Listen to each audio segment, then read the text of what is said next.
Hello guys, मेरी नागरवाल आपका history स्वरूप चैनल में स्वागत करती हूँ।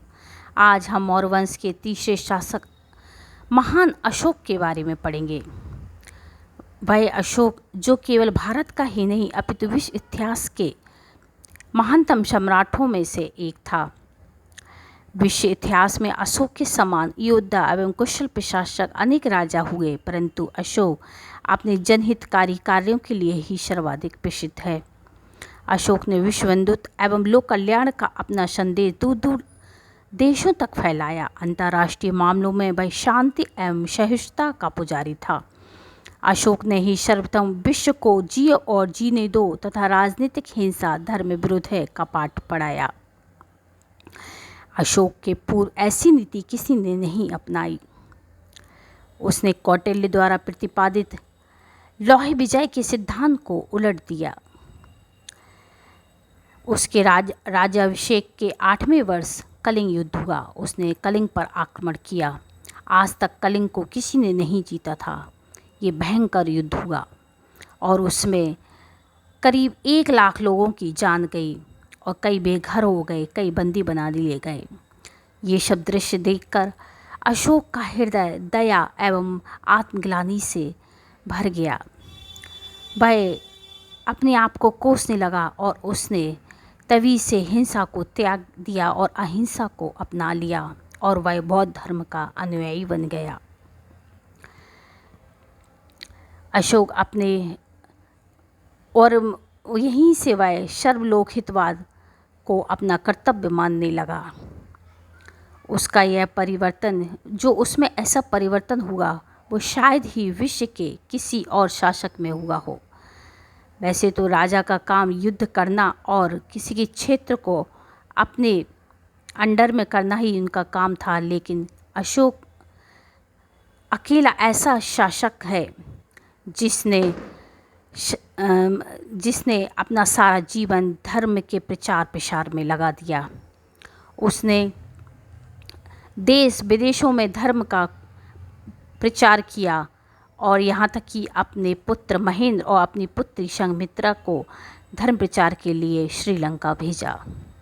उस जैसा अद्वितीय शूरवीर शायद ही कोई और हो।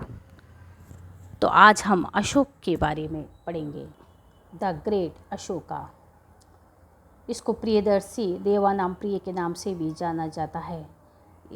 इसका टाइम पीरियड है 273 से 236 ईसा पूर्व। अशोक के बहुत से अभिलेख प्राप्त हुए हैं लेकिन उनसे उनकी प्रारंभिक जीवन के लिए पर्याप्त जानकारी प्राप्त नहीं हुई है। ये बौद्ध साक्ष्यों, दिव्योदान एवं शिंगली अनुश्रुतियों पर हमें उसकी प्रारंभिक जीवन की जानकारी के लिए निर्भर रहना पड़ता है। इस अभिलेख से ज्ञात होता है कि अशोक अपने पिता के शासनकाल में अवंती का गवर्नर था। शिंगली अनुश्रुति के अनुसार अशोक ने अपने 99 भाइयों की हत्या कर सिंहासन प्राप्त किया। 4 वर्ष तक चली उत्तराधिकार युद्ध के पश्चात अशोक ने 269 ईसा पूर्व में अपना विधिवत राज्याभिषेक करवाया। महाबोधि वंश एवं तारानाथ के अनुसार भी इस बात की पुष्टि होती है कि सत्ता प्राप्ति के लिए उसके द्वारा भाइयों की हत्या कर दी गई। बिंदुसार ने अपने बड़े पुत्र सुसीम को अपना उत्तराधिकारी नियुक्त किया, किंतु अशोक प्रधानमंत्री राधागुप्त की सहायता से सम्राट बनने में सफल रहा। जैसे कि ये प्रथा रही है कि जो ज्येष्ठ पुत्र होता है उसी को उत्तराधिकारी नियुक्त किया जाता है। वैसे ही बिंदुसार ने सुसीम को नियुक्त किया, किंतु अशोक बहुत महत्वाकांक्षी था और वह पहले से ही राजनीति में निपुण हो गया था। वह अवंती का कुमार भी रह चुका था और बिंदुसार के समय वह अवंती का कुमार था। इसलिए अशोक अपने प्रधानमंत्री राधागुप्त की सहायता से सम्राट बनने में सफल रहा। उसने राधागुप्त को अपना प्रधानमंत्री बनाया। अशोक की माता का नाम सुभद्रांगी मिलता है, जो चंपा के एक ब्राह्मण की पुत्री थी। दक्षिणी परंपरा में उसे धर्मा कहा गया, जो प्रधान रानी थी। आजीवक मुनि पिंगल वसुजीव ने भविष्यवाणी की थी कि अशोक राज सिंहासन पर बैठेगा। अशोक को भाब्रू शिलालेख में मगधीराज कहा गया है। कंगनहल्ली लेख में राजा अशोक कहा है। अशोक ने गुजर्रा अभिलेख में स्वयं को राजा अशोक कहा है। अशोक को धर्मराज भी कहा गया है। कलिंग युद्ध के पहले उसको चंडाशोक कहा जाता था, लेकिन कलिंग युद्ध के बाद उसका हृदय परिवर्तित हुआ और वह धर्म के तरफ मुड़ा और उसको धर्मराज कहा गया। विष्णु पुराण में अशोक वर्धन कहा गया है। अशोक को उज्जैन करमौली भी कहा गया है। अशोक को ईरानी शैली में देवानाम प्रियदर्शी जैसी उपाधियों से विभूषित किया गया है। बुद्धघोष द्वारा रचित सामंत पाशादिका एवं सुमंगल विलासनी से एवं आर मंजूश्री मूलकल्प से अशोक के जीवन की घटनाएं मिलती हैं। राजतरंगिणी जो कल्हण ने लिखी है के अनुसार अशोक ने वितस्ता यानी झेलम नदी के किनारे श्रीनगर की स्थापना की तथा अशोक शिव का उपासक था।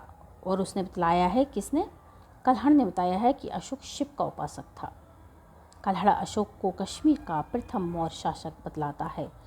सारनाथ लेख के अनुसार नेपाल अशोक के साम्राज्य में था।